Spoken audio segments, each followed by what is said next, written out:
بسم اللہ الرحمن الرحیم۔ السلام علیکم دوستو۔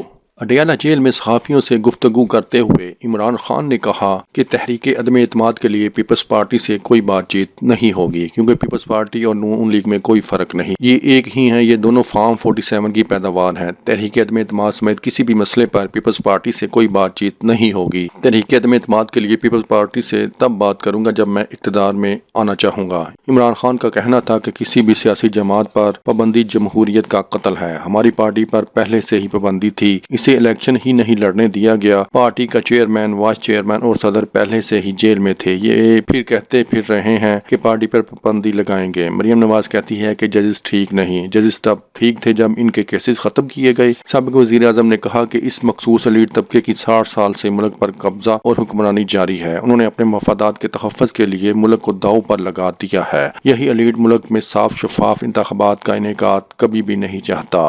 دوستو، عمران خان کا مزید کہنا تھا کہ بنو واقعے کی سخت الفاظ میں مذمت کرتا ہوں، اس سے حالات مزید خراب ہوں گے۔ سب کو پتا ہے بنو واقعے کے دوران ملٹری نے نہتے لوگوں پر فائرنگ کی۔ میرا مطالبہ ہے کہ بنو واقعے کی جوڈیشل انکوائری کی جائے۔ دہشت گردی کے خلاف جنگ اس وقت تک نہیں جیتی جا سکتی جب تک قوم ساتھ نہ ہو۔ موجودہ حکومت آگ سے کھیر رہی ہے۔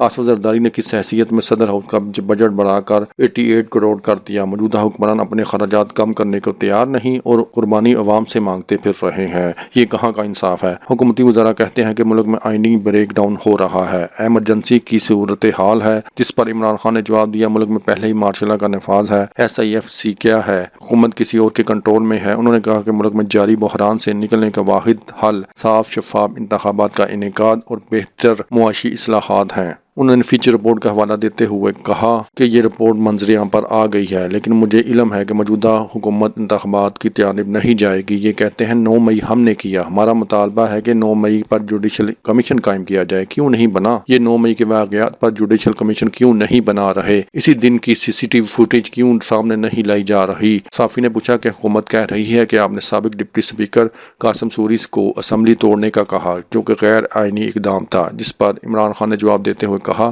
کہ میں نے کہا تھا کہ ڈونلڈ لو کے بیان پر تحقیقات ہونی چاہیے۔ ہم نے اس کے بعد الیکشن کے لیے 2 حکومتیں خود اپنے ہاتھوں سے ختم کی۔ ہماری حکومتیں ختم کرنے کے باوجود انہوں نے 90 دن میں الیکشن نہیں کرائے۔ آرٹیکل 6 تو ان پر لگنا چاہیے۔